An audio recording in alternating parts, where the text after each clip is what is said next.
Hi guys! Good morning! So, ang hyper. Gusto mo yun? Today is October 9. 7:30 pa lang ng umaga. And today is our first full day here in the US. So, dumating kami kahapon ng around 11 yata or 12 ng tanghali. October 8 yung flight namin. So, kahapon wala pa kami masyadong ginawa dito sa bahay, pero ayun, nadalaw ko na yung mga pinsan kong iba, tapos yung ibang yung ibang pinsan ko dumalaw dito sa bahay namin. Tapos ayun, so naka-set up na yung mga gamit. Sobrang daming binigay sa amin ng mga gamit. Halos wala na kami bibilhin. Katulad yan, yung mga damit sa closet. Hindi sa akin yan eh. Hindi pa kasi ako nag-unpack. Pero bigay din yan. Well, technically sa akin na siya kasi binigay na nga siya. Pero ayun. So, naka-ready na yan dyan nung dating namin dito. But today is our first full day nga. As in, yung buong araw talaga na nandito na kami sa US. Super, super happy and super excited. Pero, wala pa kaming gagawin na, alam mo yun, hindi pa kami makakalabas, gano'n, hindi pa kami makakapag-pasyal-pasyal muna, kasi ang dami ko pang aayusin dito sa bahay, hindi pa ako nag-unpack eh. So today, yun ang gagawin ko, mag-unpack muna ako, tapos, yung TV namin for the living room, yun, bigay ng pinsan ko, thank you Ate Jing, i-unbox ko siya later, kasi darating yung pamangkin ko to set up yung mga TV. So, yeah. So, kahapon, nung pagdating namin dito, ang mga nagawa pa lang namin, or ang mga nagawa pa lang para dito sa bahay is yung nakabit na yung internet namin kagad. So, may dumating nung hapon din. May dumating na nagkabit dito nung internet namin, kaya meron na kaming internet. And then, ayun nga, since yung parents ko nandito sa US, sila yung nag-ayos ng ibang mga gamit. Yung mga bigay-bigay, mga regalo ng mga pinsan ko. Thank you. Ayun, inayos na nila dito sa bahay bago pa kami dumating. So, nakaset up na yung kitchen. Halos wala na nga kaming gagawin. I mean, konting kulang na lang like sa living room, ganun. Syempre, yung iba pang mga gamit na gusto namin. Yun na lang yung mga aasikasuhin or mga bibilihin namin. Pero, like, yung mga basic stuff, tapos na. Like, katulad na itong kama namin. Bigay lang din to. Pero ayun nga, naka-set up na dito. So, alam mo yun, ready na para tulugan namin kagabi. So, wala kaming masyadong ka-hassle-hassle. So, today, ang agenda ko is to unpack. So, isa-segregate ko na, and ilalagay ko na sa cabinet yung clothes ko and yung clothes ng kids. Kasi may sariling bedroom na yung kids. So, syempre dun sa closet nila ilalagay yung mga gamit na nila. And then, after I unpack, ayun nga, darating yung pamangkin ko daw later to set up yung mga TV. Kasi, binigyan din kami ng TV for our bedroom and the bedroom ng kids. And then yung TV para sa living room. So, I think iwa-wall mount nila yung mga yung mga TV para sa bedroom. Ganun. Pero yung TV sa living room, parang gusto ko na naka-ano na lang siya. Yung stand lang. Para, just in case ayoko ng setup, diba? Parang pwede kong baguhin yung setup ng living room namin. But, yeah. So far, yung dalawa pa lang na yun yung naiisip ko na kailangan namin gawin. And then, of course, I need to clean up lang yung other things then ayusin kung ano yung kailangan ayusin. But mostly, dito lang kami sa bahay, I think. Wala kaming planong lumabas pa. Ewan ko na lang kung may iba pa kaming relatives na pupunta. Pero, so far, so good today. Sobrang hindi ako makapaniwala na nandito na kami. Alam mo, nakatulog kami ng, I think, 8 o'clock kagabi. Tapos nagising ako ng 12 midnight. Pero hindi na ako nakatulog ulit. So, it's now almost 8 a.m. na ulit yata. Or 7 something. Hindi pa ako natutulog ulit. Pero, ang dami ko pa rin energy. Hindi pa ako nagkakape, in fairness. But, yeah, ayun, super happy and super excited. Finally, ito na, dumating na ang araw na pinakahihintay naming lahat. Yun nga lang, kulang nga yung asawa ko, but that's okay, susunod na lang siya. But, yeah, so, join me sa aking move-in vlog, sa aking move-in vlog, so,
is so different now. Wala pa kasi akong bookcase. What do you call that? Bookshelf. Wala pa akong bookshelf.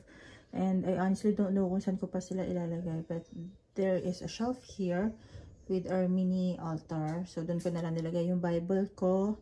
And then, my mom's rosary, tsaka yung Mama Mary niya. So, but this is actually a linen closet. Pero, ayun, dyan na lang muna sila hanggat hindi pa ako nakakahanap ng space for them.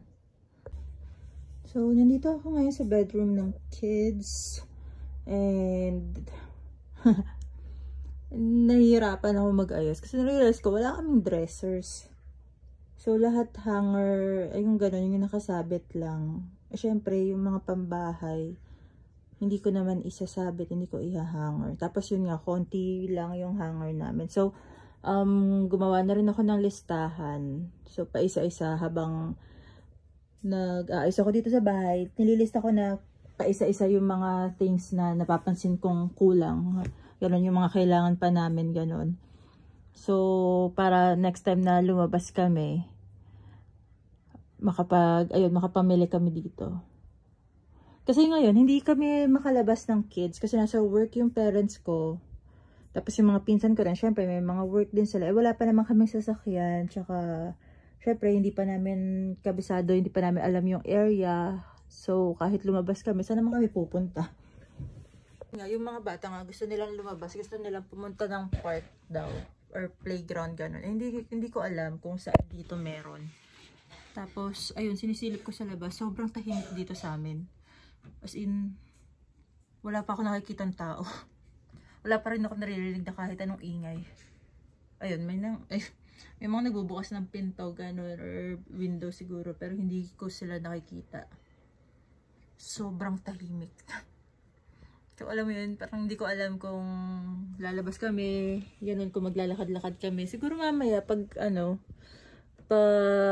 nakapag-ayos-ayos pa ako ng konti, siguro try namin maglakad-lakad sa labas. Tignan lang namin na what's in the area, ganun. Dito lang sa malapit muna. Kasi hindi ko pa rin kabisado yung like yung susi ng gate, yan yung susi ng bahay. Gated community kasi tong sa amin.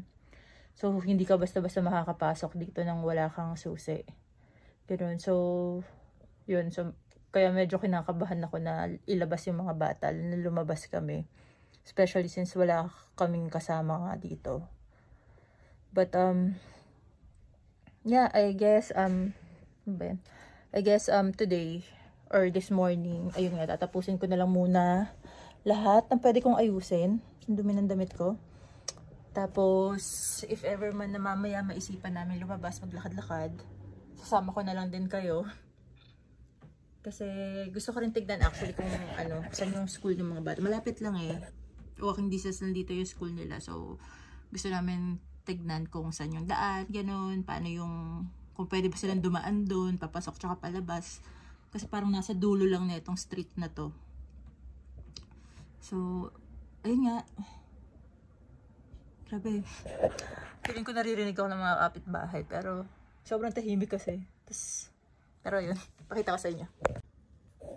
So, nandito ako sa second floor ng bahay namin. And then, ayan. Wala mga tao, pero ayan yung sa harap.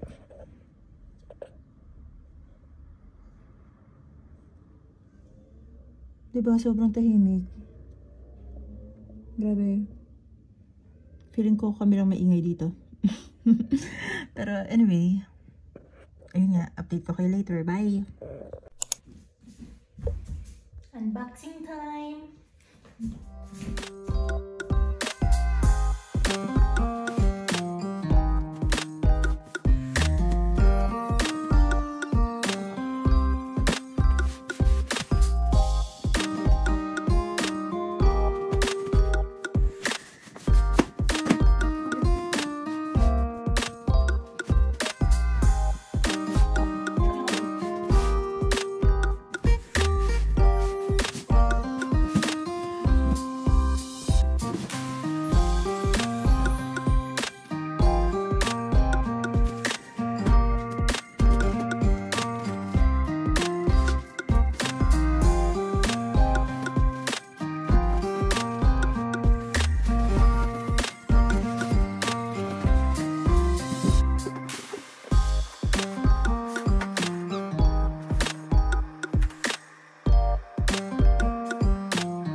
it's dinner time na.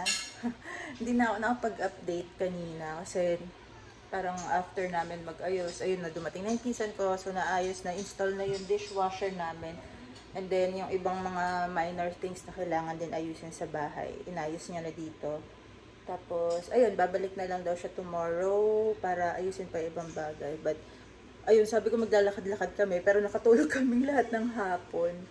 Parang nakatulog yung mga bata ng 4-5 p.m. Tapos ako nakatulog ako ng mga 2 p.m. ganun. Tapos ngayon nagising kami mag-8 o'clock na. So wala na, hindi na kami nakalabas. 8:23 na ngayon. So syempre madilim na, tsaka malamig na rin sa labas. So we're just eating dinner now. Ayan yung mga bata. Tapos we are going to try this yogurt. Pambata to, strawberry flavored. Yes, baby. Okay. Strawberry flavored with other, ayun, natural flavor daw. Tikman namin kung masarap. Sana magustuhan ni Kayla because this is her first time to try low-fat yogurt. So, we're going to open this one now.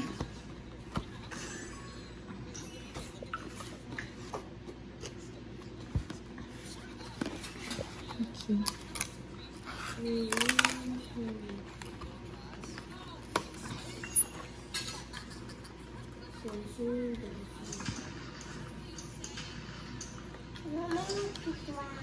Yeah, we're going to try this one.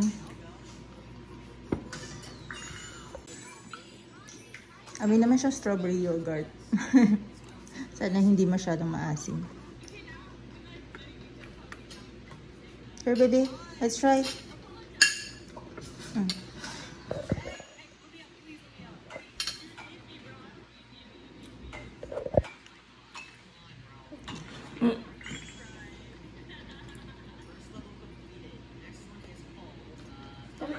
Matamis? Yummy? Okay.